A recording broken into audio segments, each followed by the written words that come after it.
Moi, c'est Tantale, un texte d'André Marois et de Julien Castagnier.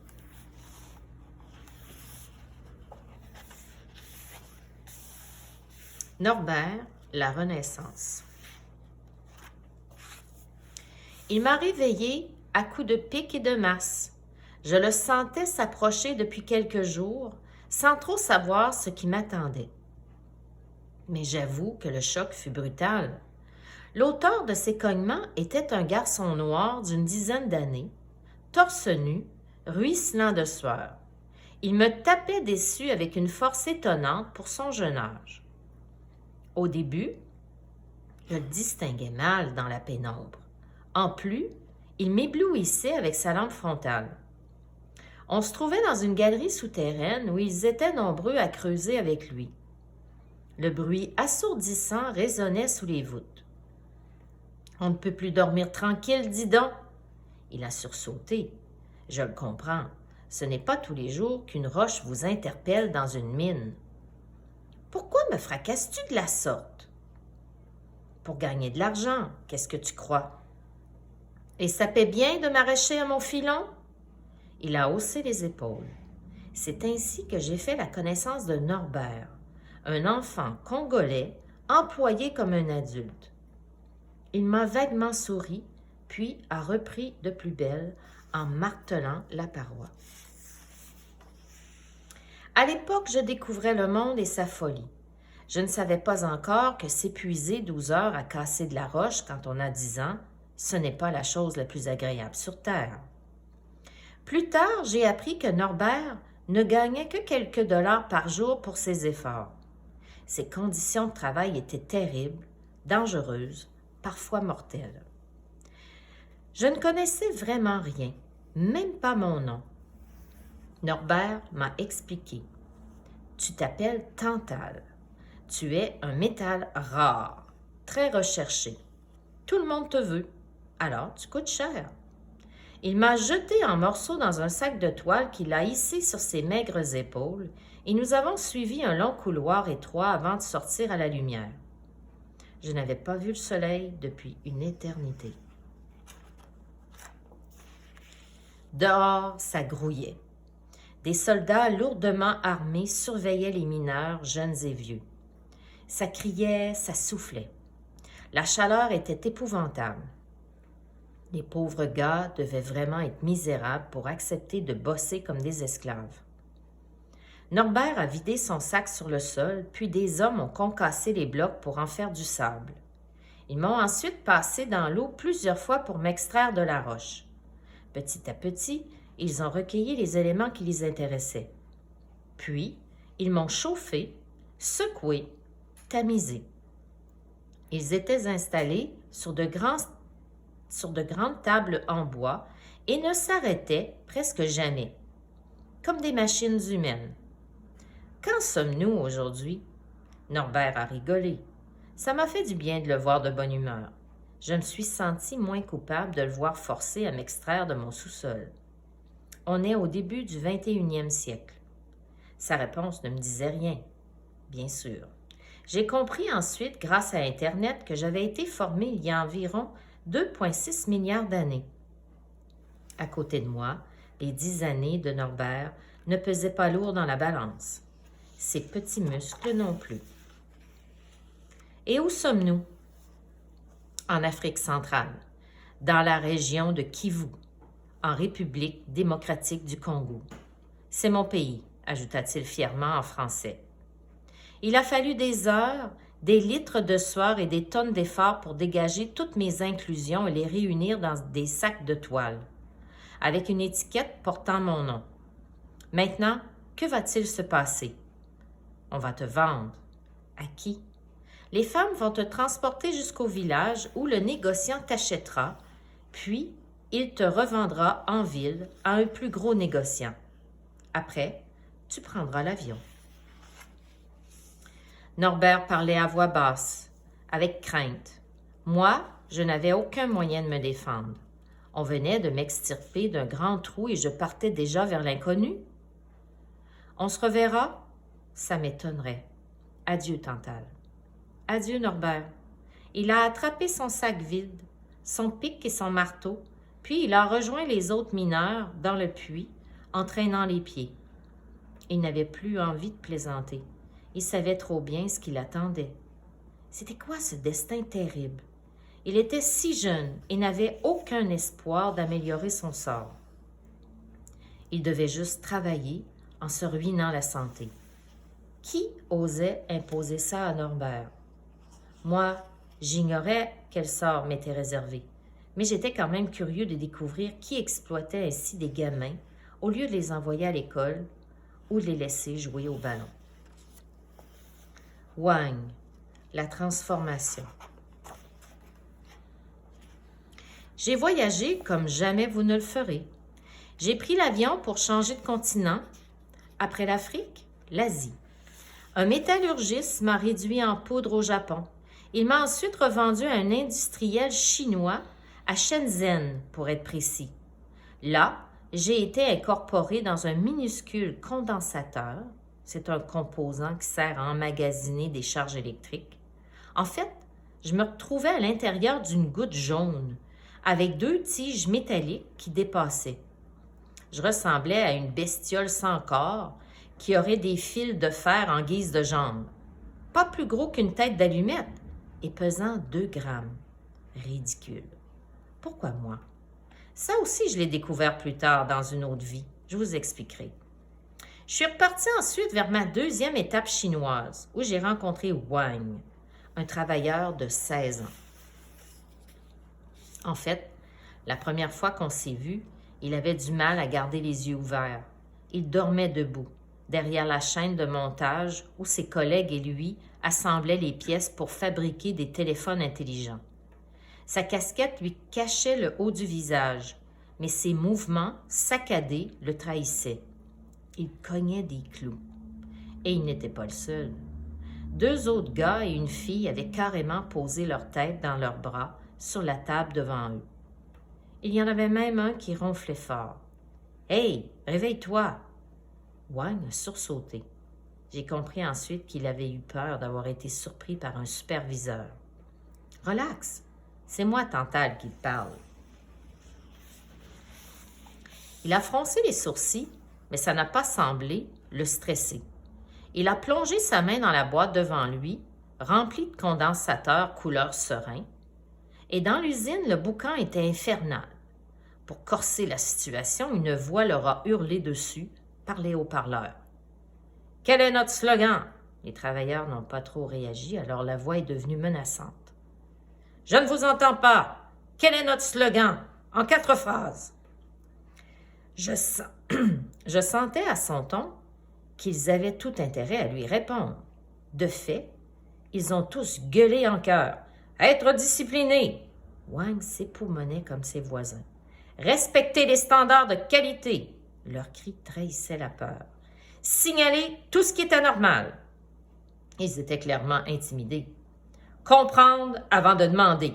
Go, go, go! » Ils se sont aussitôt remis au travail.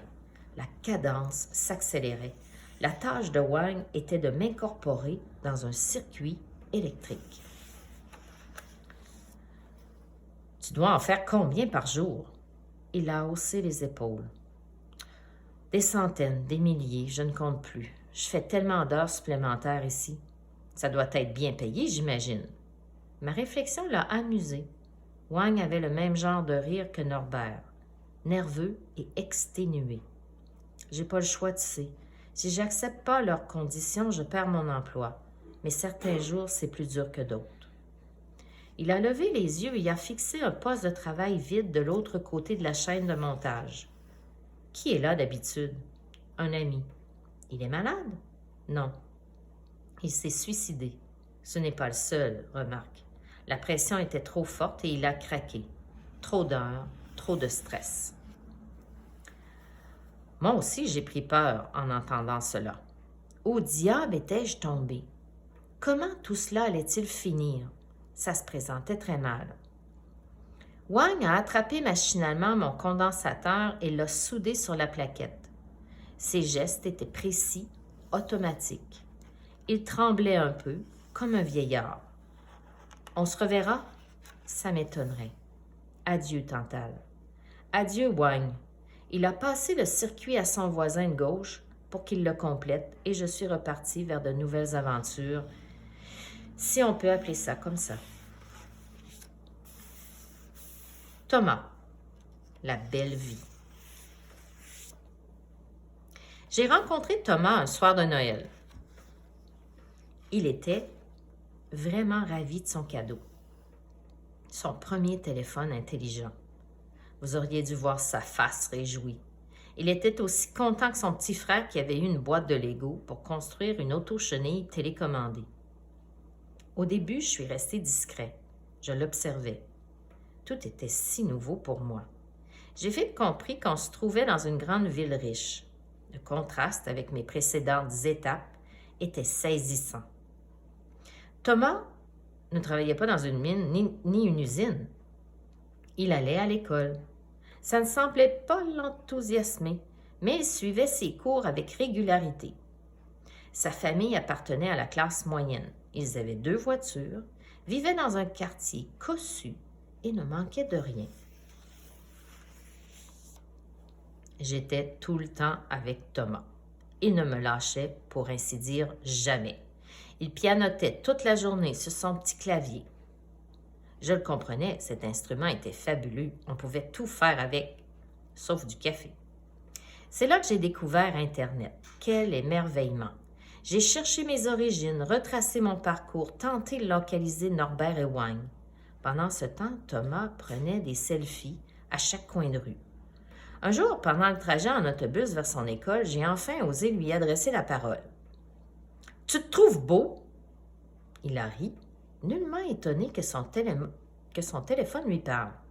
J'ai compris qu'il me confondait avec une application de commande vocale. Si ça avait été le cas, c'est moi qui aurais répondu à ses questions et non l'inverse. Je ne suis pas laid, m'a-t-il sorti comme une litote. À qui envoies-tu tous tes égaux portraits? Je les poste sur Facebook. Et les gens aiment ça? Ouais. J'ai déjà 10 likes pour celui-ci. J'ai préféré ne pas commenter. Ses 578 amis devaient le trouver mignon.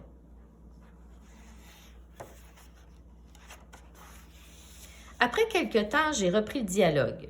Je ne le dérangeais pas car il ne détachait jamais son regard de l'écran. « Tu connais le Congo? » Ma question l'a agacé. « T'as entendu parler de la Chine? » Il a haussé les épaules. Je l'importunais dans ses envois de vidéos sur Snapchat. « Sais-tu que des enfants ont creusé dans une mine, que des ados ont travaillé jusqu'à 12 heures par jour dans une usine pour fabriquer ton téléphone? » Ça l'a fâché.